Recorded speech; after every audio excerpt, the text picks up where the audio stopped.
In many parts of the world today, but especially in the United States, the most pervasive foods in our eating environment are ones that don't necessarily support our health. One of the proposed solutions that addresses the problem in both the short and long term is a return to home cooking. What if we were to reallocate a small amount of our time to cooking our food at home using whole food ingredients, instead of relying so heavily on the food industry to provide us with our meals? This may be easier than it sounds, and cooking may also have some side benefits. What role do you think that a return to home cooking can play as we try to promote the health of our nation? You would think it's about the food and not the process by which it's made, but in fact the process by which the food is made has a lot to do with our health. And so we do have research that suggests that families who eat food cooked by humans are eating a better diet and are healthier as a result. But many other things follow from the process of cooking. I mean, when you cook at home, you will use the best ingredients you can afford, you will keep it really simple, you don't need the food to last 6 months on a shelf, and the odds are whatever you eat, it will be better than processed food. There's something about the act of cooking that enforces, without us even being conscious of it, a healthy, wholesome diet. I think it's very hard to get fat on home-cooked food. Now, the other reason, though, that cooking is important is that if you cook, you will have a meal. You will sit down at a table with other people. Your family will eat together. And that has a lot of implications for our health, too. Eating alone, snacking, eating in front of the television, all these things lead to a very different kind of food consumption. Michael, what advice do you have for people who say they don't know how to cook or they don't have time to cook? Yeah. You know, I hear that a lot. People think it's the hardest thing you could ask them to do, to start cooking a little bit more. And they don't have the skills, or they don't think they do, and they don't have the time. There's a lot of obstacles to cooking right now, and different people have to deal with it in different ways. Some people really don't have a lot of time, and perhaps they're living alone, or perhaps both partners are working. They have a long commute. That's a legitimate challenge. My advice is twofold. One is involve everyone in the family in cooking.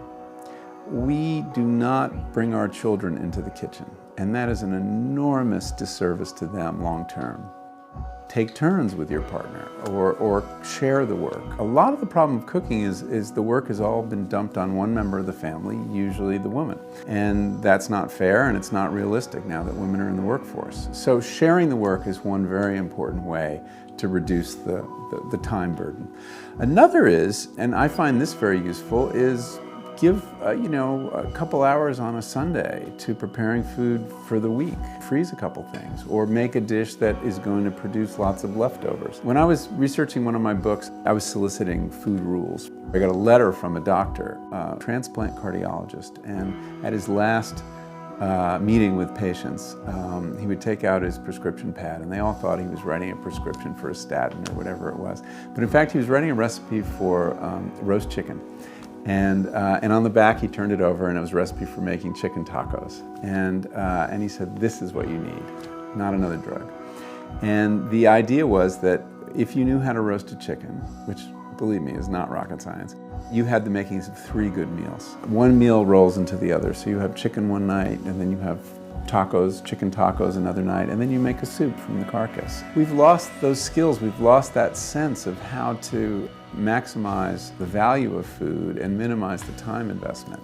We erect a lot of barriers to cooking in our heads, and one of the reasons I wrote Cooked was to help people get over those barriers and realize too that we've been kind of brainwashed to think about cooking as drudgery. It's not. It's really satisfying. And more satisfying the better you get at it. I mean, to handle plants and animals and fungi and to learn how to manipulate them and make something delicious. And if you approach it more as a pastime and less as a chore, you will enjoy it more. And you have to realize too that we've been getting marketing messages that are designed to get us to go out to eat or buy processed food. And those marketing messages include a very strong message that this is really hard and really boring. And it's neither of those things. People overcomplicate cooking. We live in a culture that celebrates cooking but doesn't actually do it very much. We watch it on television, we watch it in restaurants where now the kitchens are all open, and we all think that cooking means restaurant food. And it's not. That's all special occasion food. Everyday home cooking is throwing a fillet of fish on the grill or in a pan. It's taking out a box of frozen spinach. Frozen vegetables is a very healthy choice, very easy choice. You don't have to wash anything. You can use your microwave for it. You can dress it up with some garlic or olive oil or lemon juice. There are a lot of really satisfying meals that you can get on the table in less than a half hour. Some of us don't know how to make them, and I think that that's a tremendous problem because the cultural transmission of knowledge about how to cook, how to be resourceful in the kitchen, has been broken by a generation that's not cooking. By reallocating a small amount of our time and energy to the preparation of simple, home-cooked meals, we become empowered as we take back control over the foods we eat. Cooking is a very practical solution to our modern health challenges that can be put into action almost immediately using whatever resources are available. In addition, cooking brings us closer to food rather than seeing food as the enemy. Cooking can protect our relationship with food, and it may be one of the most powerful ways to protect our long-term health.